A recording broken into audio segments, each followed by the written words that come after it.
Growing up, I was never really a TV guy. I love watching Seinfeld with my old man, but otherwise, when mum had the TV on, I'd much rather be playing PS2. And in high school days, I was always confused as to how people were watching these shows. We didn't have Netflix and other such streaming platforms in Australia. Foxtel? But Foxtel's only for rich people. Surely not everyone around me has Foxtel, right? Well, whatever the case may be, there came three shows that people would often talk about. The Office, Parks and Rec, and Community. And in our modern times, we have the aforementioned Netflix, which conveniently has all these three shows. Or had all three shows, depending on when Netflix decides to remove them, because ultimately you cannot trust in streaming services. The only way you can guarantee that you can watch something is with either physical media or piracy, but I digress. I came to the US office only about a week or two after I'd seen the fantastic, incredibly funny IT Crowd. And going from that to season 1 of The Office, I was not impressed. I laughed maybe 4 times throughout the whole season, and I just did not get what the hype was about. But I continued on. By season 2, it picked up, and I truly enjoyed the rest of the show. Controversially, I even had a really good time in the last 2 seasons after Carell left. I know people hate what they did with Andy, but I didn't really mind at all because it didn't feel rushed, so it helped to make it feel like it wasn't out of character what was happening to him. Even though The Office had no chance of matching the hilarity of the IT Crowd, I had moved past wanting it to, because it had heart, it had emotion. There are plenty of notable times where it made me feel something, and because of all that, I understand why The Office is loved so much, and I can say myself, truly, it's a top show. About half a year had passed since I'd watched The Office, and my curiosity for the other 2 comparable shows started to rise. I was looking on discussion forums online trying to find out which show was the best and if these other 2 shows were worth my time, and I could not find a general consensus. Everybody had their own opinions on which show was the best, which one was the best in what order. I figured the only way to figure this out is I'm just going to have to watch them all and figure it out for myself. Be a free-thinking man. Season 1, pretty crap. I was not impressed. The characters are quickly likeable. That's about the only thing that makes the show watchable in the early stages, so I guess credit there. Season 2 was pretty much as crap as the first one was. It took until the last few episodes of Season 2 until the show became kind of decent and actually worth watching. And that's far too long for a show to become good. But for now, I digress. Let's make our way through every aspect of Parks and Recreation. Before I continue to complain, we'll go through the best parts of the show and what makes it what it is, the characters. April and Andy. The relationship between Andy and April, played by Chris Pratt and Aubrey Plaza, is great and remained solid almost throughout the entirety of the show. The only part which I thought sucked was kind of right before they get together where they like each other, but then April gets a random bloke as a boyfriend to make Andy jealous. That kind of makes her unlikable. But once I get past that period, it's all good from there. I'm a big fan of a good husband and wife dynamic. It's very wholesome. So even when they're doing crazy things like clearing tables, they can have somewhere ridiculous to make out, they're married. They're allowed to do that. And I support that behaviour to a degree. And apart from each other, they're still great characters. I was very neutral on Chris Pratt before, but watching him here, truly man, this is a funny ass dude. And his simple and dumb humour is the cause for a lot of laughs throughout the show. I think they could have done more with him. There's moments where he actually says something that shows he can use his brain to think smart thoughts, but they never really go anywhere with that, and it's quite disappointing. April is solid. She has some appropriate growth throughout the seasons, but stays the same enough so there's always a sense of similarity when we spend time with her. Real charms, a pleasure to watch. Bloody nurse is trying to smother me to death with a pillow! Okay, never mind. Stay back, slut! Being in the early flirting stages of a relationship is kind of an easy place to find emotion and make the audience feel something. And moving from that is of course necessary, but can be a daunting task to make sure the relationship is still interesting on screen. So the fact that they were able to do this and have April and Andy's relationship be a highlight of the show, even though they were married for most of the time, is genuinely just a good job. Just a job well done. Tom Haverford. From the beginning, Tom Haverford, played by Aziz Ansari, is an absolute treasure. His character is unique, he plays it perfectly, and he's damn funny, a true comedian. I love him, and I would even recommend his stand-up Netflix specials. They're not mind-blowing, but they're a good and entertaining watch. I've not read his book yet, I liked him enough to buy it and give it a good read, and I'll get to it. Look, some kind of bird. Let's kill it. You talking to me, bitch? Ron Swanson. A staple of the show, and for good reason. He's a fantastic character. Every time he has a little slip and lets out some emotion, it's a memorable moment. A highlight of the whole show was his reaction when Lil Sebastian first walks into the office. Good stuff. What? Yes! Oh my god! Oh my god! Donna Meagle. Again, I've got nothing bad to say. Donna's that perfect final piece of the puzzle that just helps everything fit together. Particularly her relationship with Tom. Man, what a fantastic time whenever they're interacting. If there's one thing Parks and Rec does well, it's most of its characters. Everyone's perfectly different from each other so that they just fit together right, and you can't really have anybody missing, otherwise it's not the whole gang together, which is kind of what you need for this show to be what it is. Barry, Larry, Terry, Jerry, whatever. Sure, it's fun to point and laugh at a bloke, but honestly, they go too far with this poor bastard, man. There's a genuine possibility for redemption where Ben's hanging out with him and is announcing to everybody, hey guys, Jerry's my friend. But everyone else instantly just shuts him down, and it's like, bro, we almost had some actual character development there and growth, but he's brought back to what he was the whole time, which is just a guy to point and laugh at. And that's, well, it's pretty disappointing. Why tease character growth and not go with it? It's very unsatisfying, I suppose. For my mural, I was inspired by the death of my grandma. You said murinal. No, I didn't. Yes, you did. You said murinal. I heard it. Anyway, she Jerry!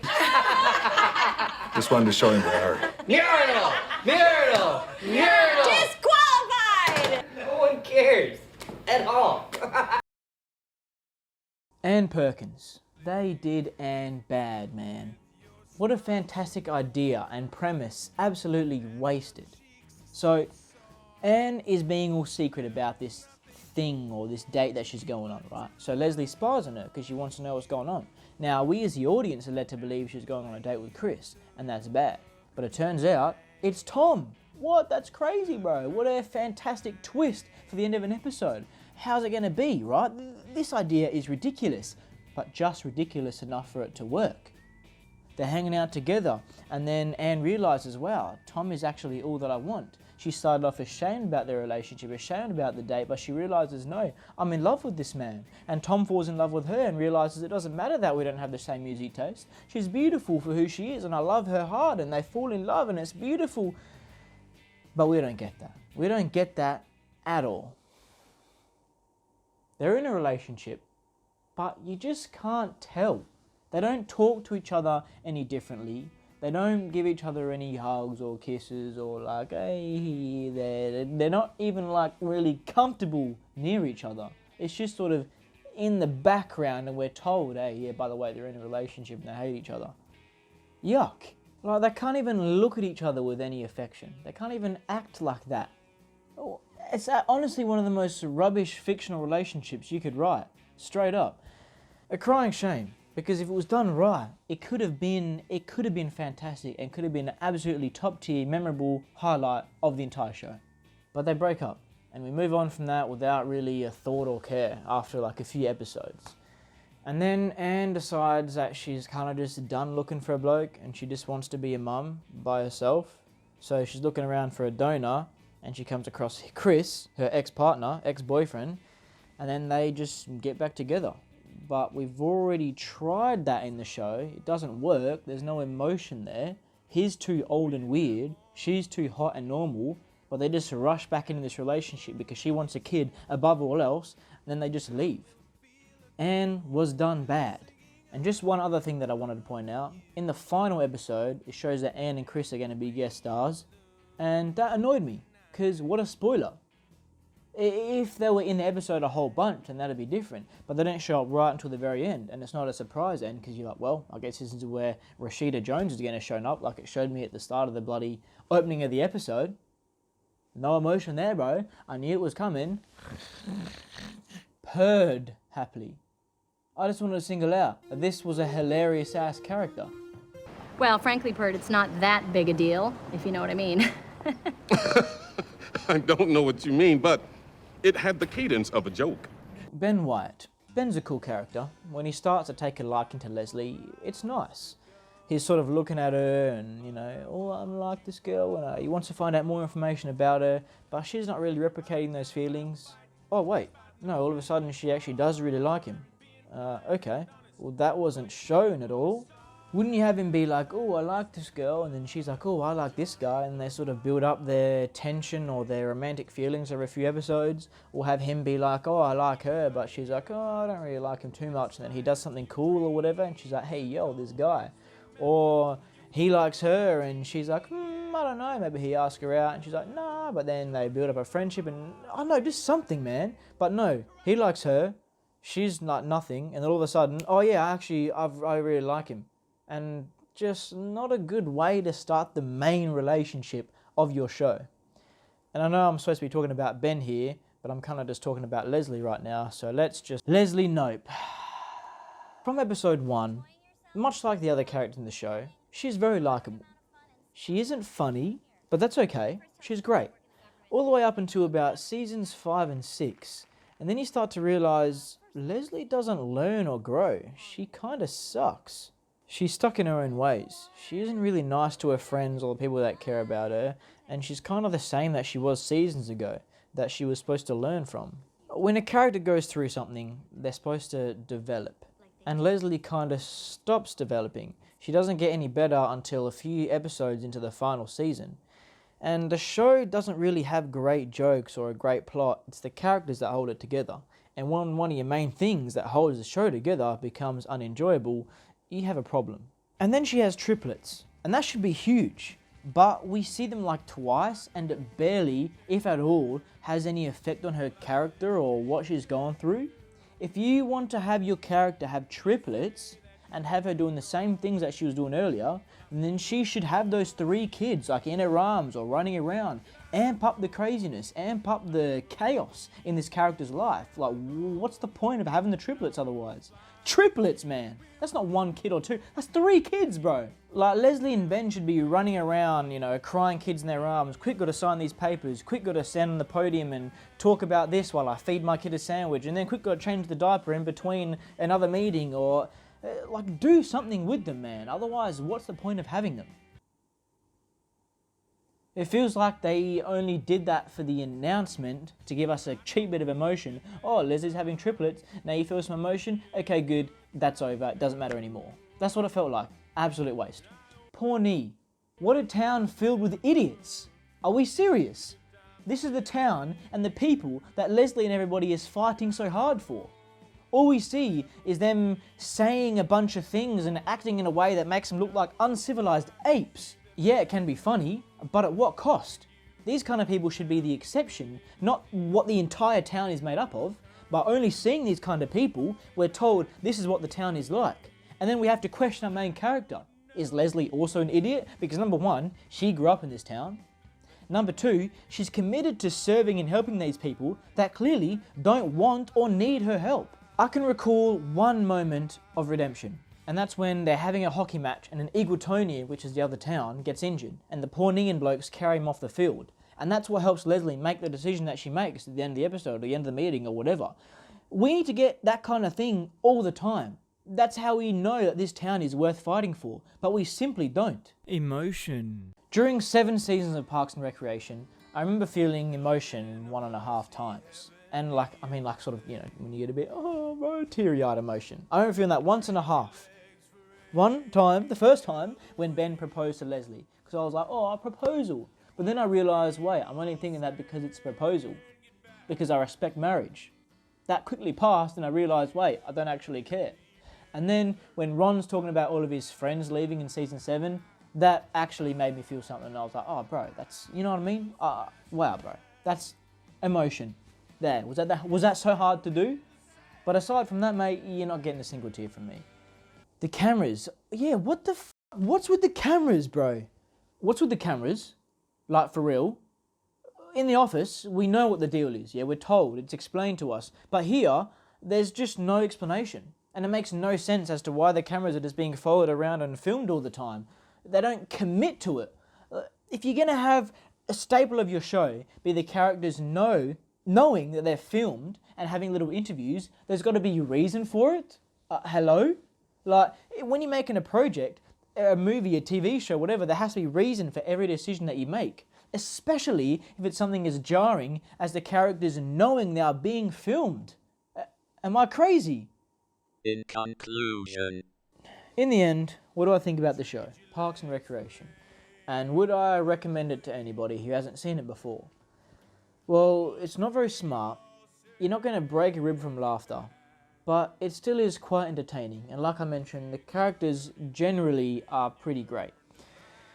If you're looking for a more casual view, something you don't need to give your undivided attention to, you know, another show that you can have on your little phone or tablet while you're watching dinner and making dinner and doing chores because you're alone and have nobody to talk to, then sure, it's worth it. If you're looking for something that's unquestionably fantastic, then no, this is not it.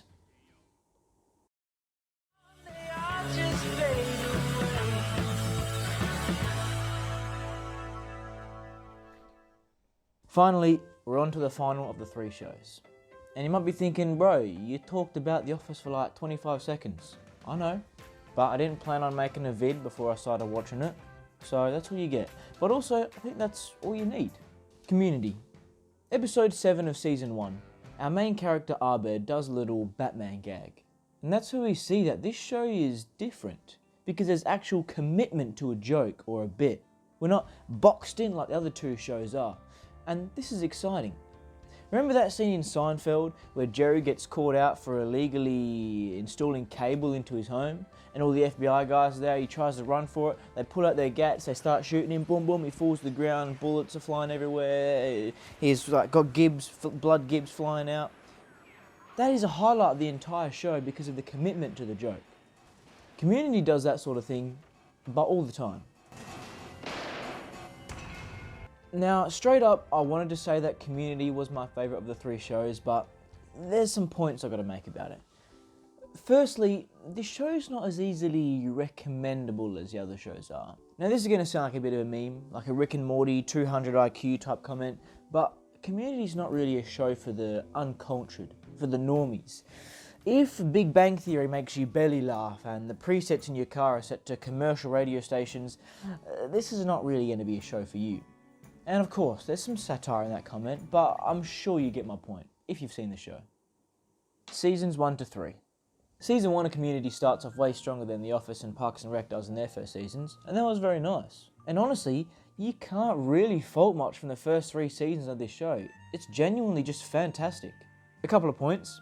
Episode 23 of Season 1 was the only episode I'd seen clips from, and still remain one of the best episodes of the whole series. The Jack Black episode, now that's how you bring a celebrity in as a new character. Office should be taking notes from this. Community is the kind of show where an episode will end and you kind of wish life was like that. Sort of. Now, subjectively, you can prefer The Office or Parks and Rec, but objectively, Seasons 1, 2 and 3 of Community are better. Hey man, that's just your opinion, bro. Nah, okay, look, sometimes you gotta put your foot down and you gotta say this opinion is the right one. Alison Brie. Alison Brie, perhaps you and me in another lifetime could be together. Not even one lesson. Netflix censorship. Episode 14 of Season 2 was removed from Netflix. Now luckily, I've got the DVD, so I could just pop that bad boy in and watch it. But for others, they're going to get to the sequel of that episode in Season 5 and simply be confused. As a Season 2 episode, it's great, as you'd expect. And there's heaps you can say as to why the decision to remove it is bollocks, but that's all beside the point. Censorship is bad, and honestly, I can hardly even talk about it because it just gets me too mad. Like, is this honestly so hideously offensive that we, as free-thinking human beings, dare not be subjected to it? Like, give me a break, man. First of all, gay. Second of all, stupid. And thirdly, why was this a secret? Season 4. You can tell something is just off with this season. First of all, Pierce or Chevy Chase is hardly there, and there's just sort of a lack of charm. Like, it's enjoyable enough, we get to spend some more time with our beloved characters, and there's still some good story points to be had, but for the most part, it just kind of feels like we're just gone through the motions. Like, yep, there's just another season, I guess. Season 5. Season 5 doesn't feel the same. We've lost Chevy Chase, we've lost Donald Glover, so that familiar build-up of these characters gone through these crazy situations is a bit lost. But looking past that, it's still good in its own way. And the new old guy that sort of replaces Pierce, and I say sort of because you can't replace Chevy Chase, and they don't try to, thankfully, he's a great character, so there's a lot to love in lots of different areas of this season. And though it's jarring to experience this, if you can look past it, there's a lot of good stuff here, to be honest.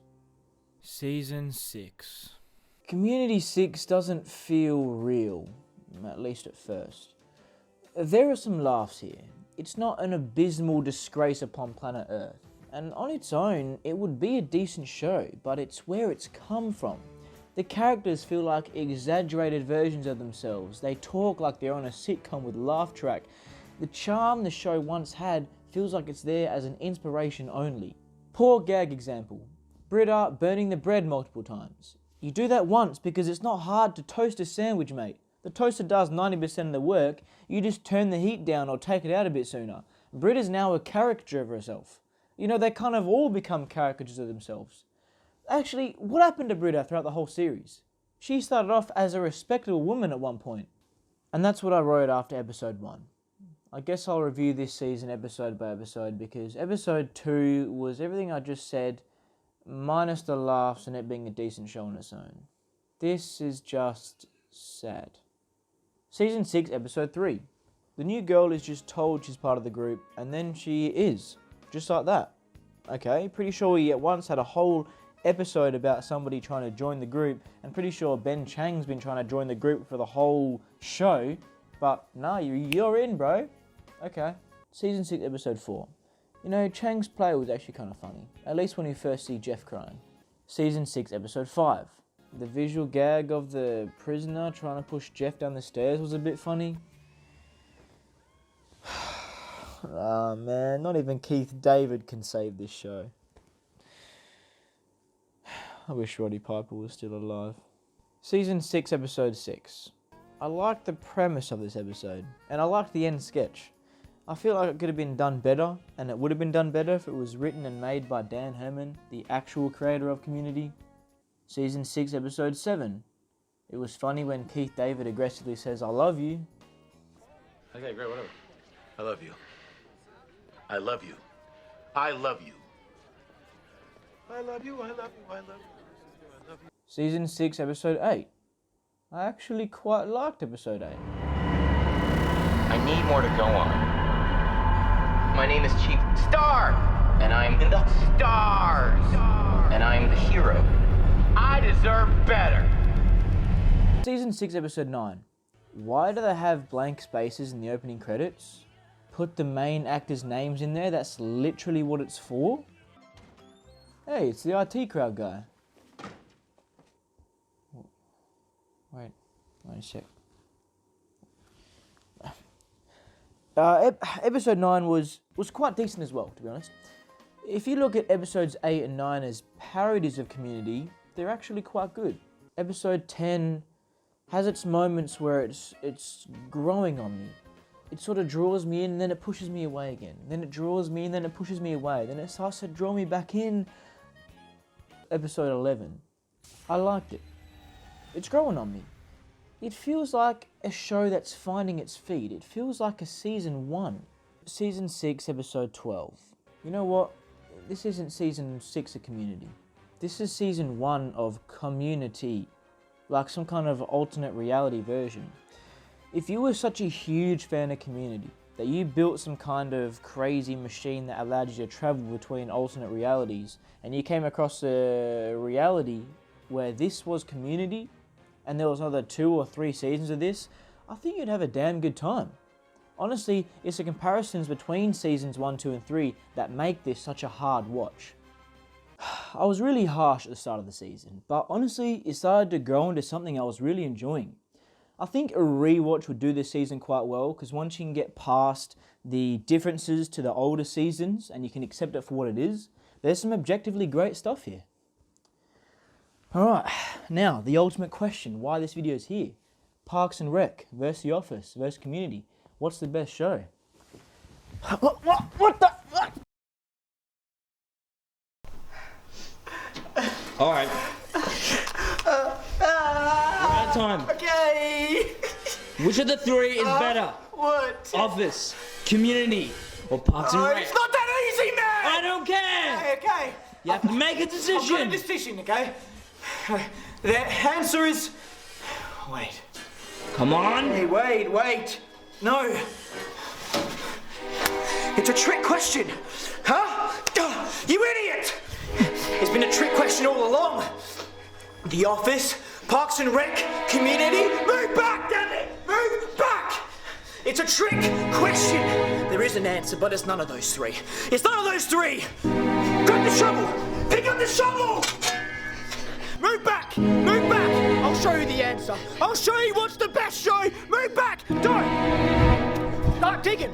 Start digging a hole, damn it. Dig. Start digging the hole, huh? You'll see. I told you you'll see the truth. Keep digging. It's in there. I know it is. I know it's in there. Digging. Keep digging the hole. I didn't tell you to stop, you son of a bitch. Because you'll see it. You'll see the truth is in there. I know it is. I know the truth is in there. That's it. Keep digging. Keep digging. There it is. You see it, don't you? You see it all along. It's been a trick question.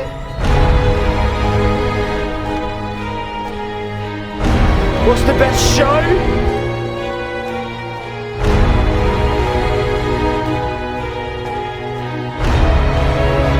You see it, don't you? You see it all along, it's been a trick question. What's the best show? The office, the Parks and Recreation, the community. It's been a trick question all along. The answer.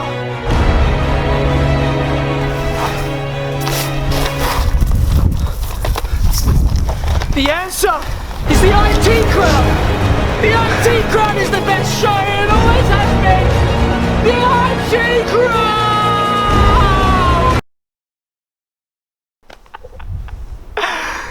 Also, have you seen that show on Netflix, What's Going On with Joel McHale? What the hell is that, bro? That's dog shit, bro. Cut that out, you know what I mean? No, I don't think I will.